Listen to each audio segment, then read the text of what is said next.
Alright guys, it's time for another review. So we're going back to Kentucky for this one. This campground was Whispering Hills Campground in Georgetown, Kentucky.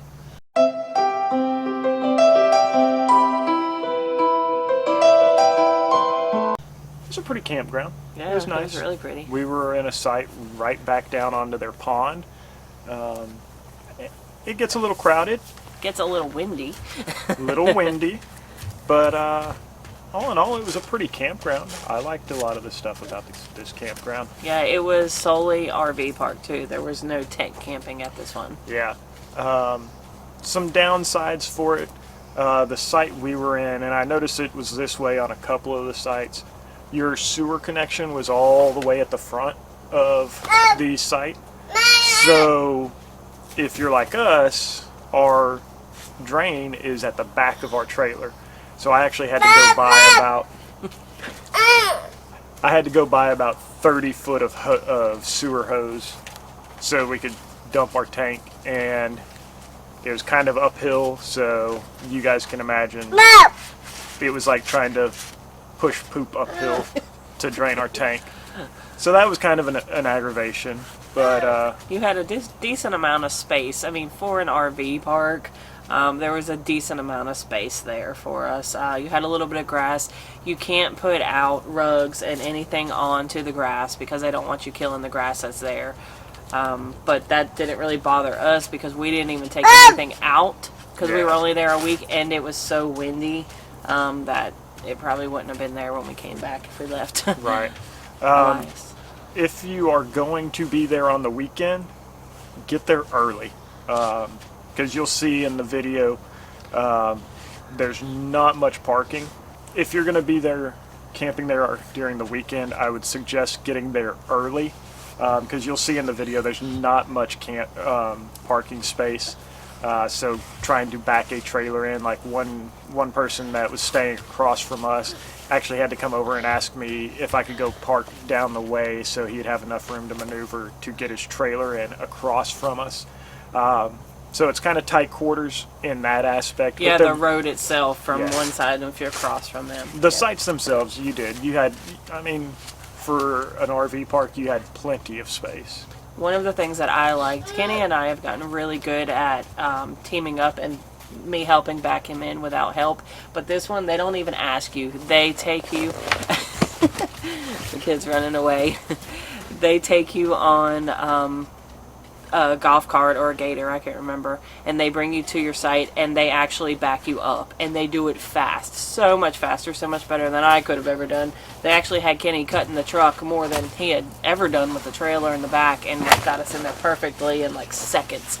So that was cool, the help of being back there. Yeah, and normally I'm one of those guys that kind of follows that stereotypical guy rule of I can park my own rig. They didn't even give me the option. And it might have been because it was so thin and they knew that it's harder. But honestly, they didn't give me the option. They said, we'll meet you down there and we'll back you in. And I was kind of hesitant of that, but actually it was a great help. Yeah. Another thing, they're really, really family friendly. They have a really big playground right beside the pond, a really pretty pond, by the way. I have a lot of footage of that I'll throw in here. But they also have, and I think it's just seasonal because it was closing down a couple days after we got there, I think. But the bouncy houses, the all big blow-up things, they have those every single day, like the big blow-up slides and stuff. So that was cool that they really cater to families. They do. One disappointment I had, and this, I'm sure this is going to change, but they do have a large propane tank there on site to fill your tanks with. And it was kind of starting to get cold when we were there. And so we had gone out one day and I was like, man, we may need the heat tonight. I need to get the propane tanks filled. And I was like, it's not a big deal. I'll get it done there at the campground.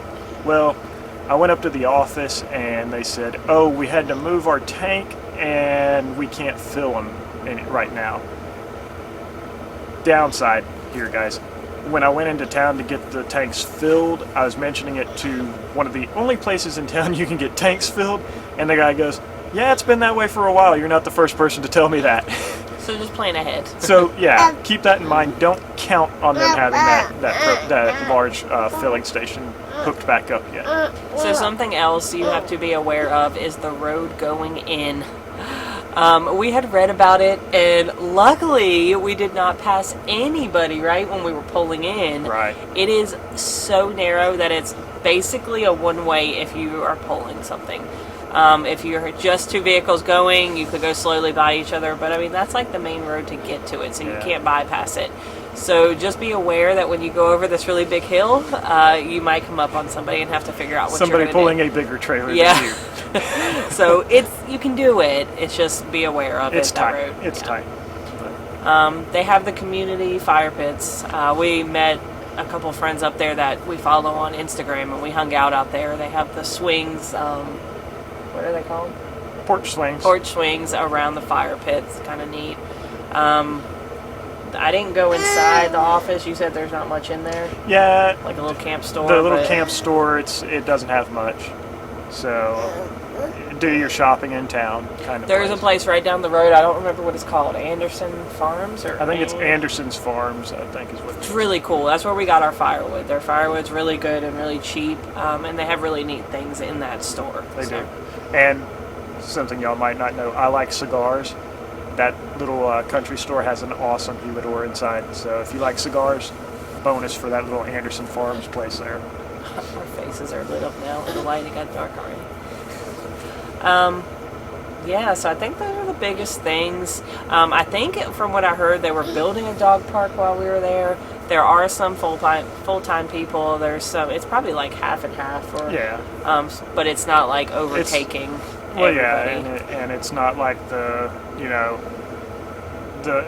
lot of times full-timers get a bad reputation, and we're not all bad. And the full-timers they have there, they keep their sites clean, and and that's one thing I appreciate about them not allowing a lot of stuff on the grass. Yeah. Is it has to stay clean and nice. Yeah. So it's a really well kept up place. Yeah. So I really enjoyed it. It's not far from everything, but it's far enough to where you're kind of secluded. Yeah. It's not huge, but it wasn't tiny. Right. Yeah. So if you were to rate it 1 to 5 stars, what would you give it? So here's the thing with my rating, guys. I think back to the campgrounds that we've given 5s to.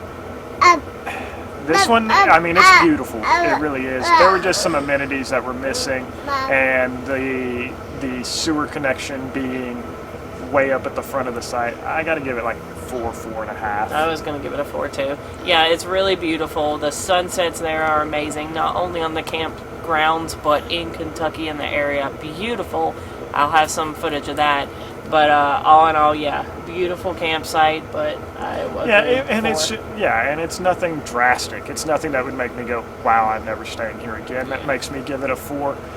It, like I said, just some of the amenities and hearing that it's been a few months that they haven't hooked up the propane. That just seems like you're kind of slacking there. But I liked it, and we did enjoy our time there. And it's definitely a campground we would recommend.